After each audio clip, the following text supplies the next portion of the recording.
Hi hello welcome back to our channel. నేను మీ ఉషా కిషోర్. ఎలా ఉన్నారు? అందరు బాగున్నారా? నేను చాలా బాగున్నాను. సో ఈరోజు వీడియో దొండకాయ పచ్చడండి. స్పైసీగా నోరు బాగున్నప్పుడు ఇలా దొండకాయ రోటి పచ్చడి చేసుకుందేనండి, అద్భుతంగా ఉంటుంది. ఇంకా స్టార్ట్ చేసేద్దామా? కమాన్.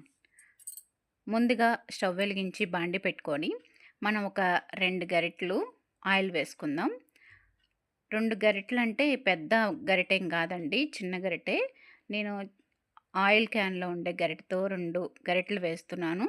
అంటే ఒక 4 స్పూన్స్ అనమాట ఆయిల్ వేసుకోండి. ఇది హీట్ అయ్యేలోపు మనం పచ్చడికి ఎంత కావాలో ఆ పచ్చిమిర్చి తీసుకుందాం. నేనైతే ఒక 7, 8 పచ్చిమిర్చి తీసుకున్నాను. ఇవిగోండి 7, 8 పచ్చిమిర్చి మధ్యలోకి విరిపేసాను. ఎందుకంటే ఇవి డైరెక్ట్‌గా విరపకుండా వేసామనుకోండి, అవి పేలి మన మొహాన పడతాయన్నమాట. సో అందుకని విరిచి మధ్యలోకి ఈ ఆయిల్‌లో వేసాను.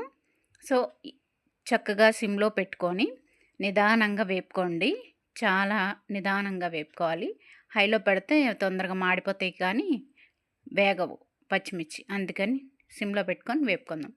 నెక్స్ట్ ఇవి వేగేలోపు మనం కొంచెం ఒక 2 స్పూన్లు వేరుశనగ గుళ్ళు, పల్లీలు అవి వేసి సిమ్‌లోనే నిదానంగా పచ్చిమిర్చి, పల్లీలు 2 వేపుకోవాలన్నమాట. చక్కగా గరిటెతో అటు ఇటు కొంచెం కలర్ వచ్చే వరకు వేపుకుంటే సరిపోతుందండి. ఇప్పుడు మనం ఇవి వేగిపోయినాయి. మనం ఒక ప్లేట్లోకి తీసేసుకుందాం పచ్చిమిర్చి, పల్లీలు. తర్వాత ఇదే బాండీలో మనం ముందుగా కట్ చేసి పెట్టుకున్న దొండకాయ ముక్కలండి. నేను రౌండ్గా కట్ చేసి పెట్టుకున్నాను. ఇదే ఆయిల్లో మనం కట్ చేసి పెట్టుకున్న దొండకాయ ముక్కలు కూడా వేసేసుకొని ఇవి కూడా చక్కగా మగ్గే వరకు మనం మూత పెట్టుకొని సిమ్లో మగ్గి పెట్టుకుందాం. దీనిలోనే కొంచెం నిమ్మకాయ సైజ్ అంతా చింతపండు వేసుకుందాం. ఇదిగోండి ఈ ముక్కలకి ఈ మాత్రం చింతపండు అయితే సరిపోతుంది. కొంచెం వాష్ చేసి ముక్కల్లో వేసేసుకొని మళ్ళీ మూత పెట్టేసుకొని ఒక 5 మినిట్స్ చక్కగా సిమ్లో మగ్గపెట్టేసుకుంటే చక్కగా మగ్గిపోతుంది. 5 మినిట్స్ తర్వాత మూత తీసి చూద్దామండి. ఇదిగోండి చూడండి 50% చక్కగా ముక్కలు వేగిపోయినాయి అన్నమాట.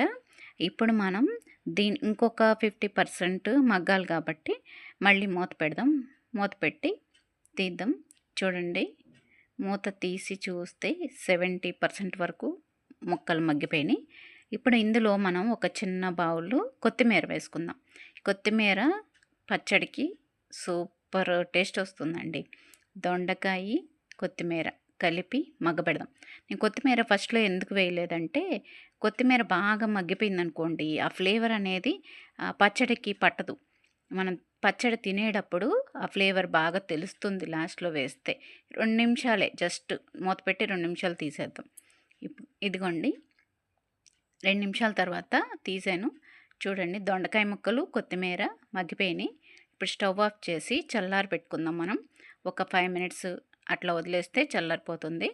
మనం ఇప్పుడు మిక్సీ జార్ తీసుకొని దానిలో కొంచెం జీలకర్ర వేసుకుందాం. ఇదిగోండి 1 స్పూన్ జీలకర్ర, ఒక 4, 5 వెల్లుల్లి రెబ్బలు వేసుకొని ఇప్పుడు ముందుగా మనం వేపు పెట్టుకున్న పచ్చిమిర్చి, పల్లీలు ఈ మిక్సీ జార్లో వేసుకొని మనం ముందు ఇవి గ్రైండర్ చేసుకోండి. దొండకాయ ముక్కలు వేయొద్దు. పచ్చిమిర్చి, పల్లీలు మాత్రమే వేసి వెల్లుల్లిపాయ, జీలకర్ర ఇవి మాత్రమే కచ్చపచ్చిగా మిక్సీ వేసుకోండి. ఇవి కచ్చపచ్చిగా వేసుకోవాలి, ఎందుకంటే టేస్ట్ మెత్తగా వేస్తే బాగోదు. సో దీనిలో కొంచెం సాల్ట్ వేస్తున్నా, ఒక 1/2 టీ స్పూన్ సాల్ట్ వేస్తున్నా. వేసి ఇప్పుడు మనం మిక్సీ వేసుకుందాం. ఇదిగోండి మిక్సీ వేసాను. చూడండి బాగా మెత్తగా వేయకుండా ఇట్లా వేసుకోండి చాలు. కొంచెం పలుకుగా ఉంటే తినేటప్పుడు బాగుంటుంది. ఆ పల్లీలు ముక్కలు కొంచెం తగులుతూ టేస్ట్ చాలా బాగుంటుంది. ఇప్పుడు దొండకాయ ముక్కలు, కొత్తిమీర కలిపి వేపాం కదా, అవి కూడా మిక్సీ జార్లో వేసేసుకొని మనం ఇది కూడా అంతే బాగా మెత్తగా చేయకోకుండా వాటర్ పోయొద్దు. చక్కగా స్పూన్తో తిప్పుకుంటూ కొంచెం కచ్చాపచ్చిగా వేసుకుంటేనే ఆ పచ్చడి టేస్ట్ అనేది మనకి తెలుస్తుందన్నమాట. కొత్తిమీర ఫ్లేవరు, చక్కగా పల్లీల ఫ్లేవరు అన్నీ తెలుస్తాయి. మనం వాటర్ పోసి మెత్తగా వేసాం అనుకోండి ఆ పచ్చడి అంత టేస్ట్ అనిపించదు. ఇగోండి చూడండి కచ్చాపచ్చిగా వేసాను. అయిపోయింది పచ్చడి. మీకు కావాలంటే తాలింపు పెట్టుకోండి. అవసరం లేదు, ముందు మనం ఆయిల్ వేసాం కాబట్టి. సో దాంతోనే సరిపోతుంది. మీకు కావాలంటే తాలింపు వేసుకొని తినొచ్చు. నేను మాత్రం వేయట్లేదు. చూసారు కదండి దొండకాయ పచ్చడి ఎంత బాగుందో. మనం దొండకాయ పచ్చడి లూజ్గా వేయకూడదు, అంటే వాటర్ పోయకుండా చక్కగా గట్టిగా వేసుకోవాలి. అప్పుడే బాగుంటుందన్నమాట. స్మెల్ మాత్రం అదిరిపోతుంది. ఎందుకంటే దీనిలో కొత్తిమీర, కరివేపాకు, వేరుశెనగ గుళ్ళు అన్నీ వేసాం. సో వేడి వేడి అన్నంలో ఇంకా పచ్చడి వేసుకొని కొంచెం నెయ్యి వేసుకోండి. నెయ్యి ఇష్టం లేని వాళ్ళు స్కిప్ చేసేయండి. ఎందుకంటే ఈ ఫ్లేవరు నెయ్యిని డామినేట్ చేసేస్తుంది, అంటే చప్పగా ఉంటుందన్నమాట. కొంచెం మనకి స్పైసీగా తినాలనుకోండి నెయ్యి వేసుకోకూడదు. నెయ్యి వేసుకోకుండా చక్కగా అలాగే వేడన్నంలో తింటే అద్భుతంగా ఉంటుంది. మరి ఇంకెందుకు లేటు, తినేద్దాం. ఇదిగోండి వేడన్నం, మనం చేసిన దొండకాయ రోటి పచ్చడి.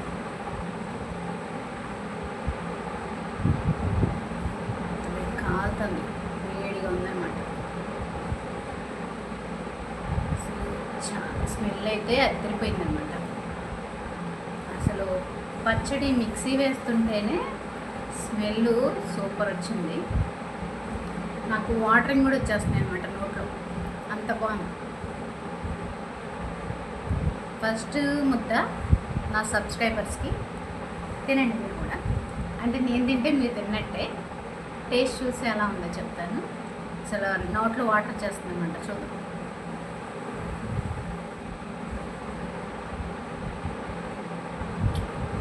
ఇప్పుడు ఎంత బాగుందంటే, కొత్తిమీర మనం స్టార్టింగ్లో వేయకుండా లాస్ట్లో వేసాం కదా, ఆ ఫ్లేవర్ బాగా తెలుస్తుంది. మళ్ళీ వేరుశెనగ గుళ్ళు వేసాం, అది కూడా చాలా బాగుంది, సూపర్ ఉంది అనమాట పచ్చడి. ఇలా వేడి అన్నంలో కలుపుకొని మీరు ఇలా దొండకాయ పచ్చడి చేసుకొని నోరు బాగున్నప్పుడు తింటే ఇంకేలా మనకి చికెన్ మటన్ కూడా అక్కర్లేదు, అంత బాగుంటుంది అనమాట. సూపర్ ఉంది.